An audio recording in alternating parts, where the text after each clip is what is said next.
You might be asking yourself, who am I? My name is Hutchinson, and today I'll be teaching you a little bit about myself.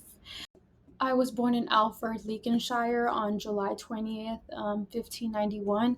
I had 15 beautiful children. I was raised in religion. I was a well educated woman for my time. As you see, I loved my children and I just wanted to teach them about religion. My occupation was I was a midwife, I was a spiritual leader, I held Bible studies at home, especially for women. I was an advocate for women. Unfortunately, I had to leave England in 1634 due to me wanting to seek freedom in my religion. I also wanted to follow my father's footsteps in religion, and I wanted to practice my religion. And salvation, I followed faith. I didn't go with work. I followed faith. I faced a lot of challenges, and one of them was by Governor John Withendrop.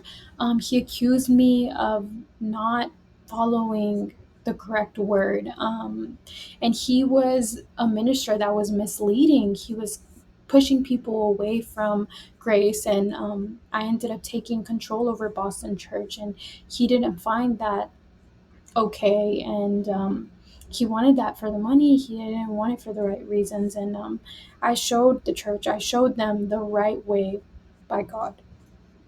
Another challenge I faced was I was tried for larceny and sedation in 1637. I had to defend myself and I lost that trial. And I claimed for divine relation, which frightened the court. I had to be banished by my colony. I went to Pitward with my children and a couple of followers that I had. Then I went to Dutch because they didn't find it right for me to speak my language, my English language. And my family and I were killed in 1634. Most of my children were killed, and only one made it out alive.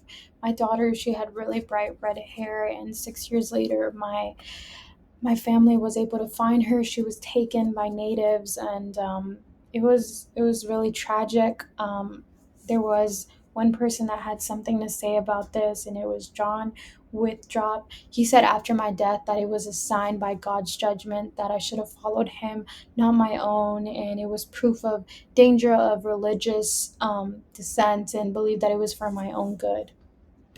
How I was remembered as a woman who stood up for religion freedom, freedom that even though it cost me my life and my children's life, I was a woman who speak the right. I was a woman who interpreted the spirit.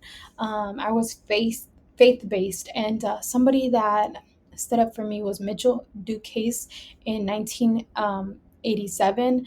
He issued a formal pardon of clearing my name from 350 years ago, and after my trial I got freedom and justice, and yeah, I was remembered as a woman who stood up for her rights. And I appreciate for you watching this video, and I hope you learned a little bit more about myself.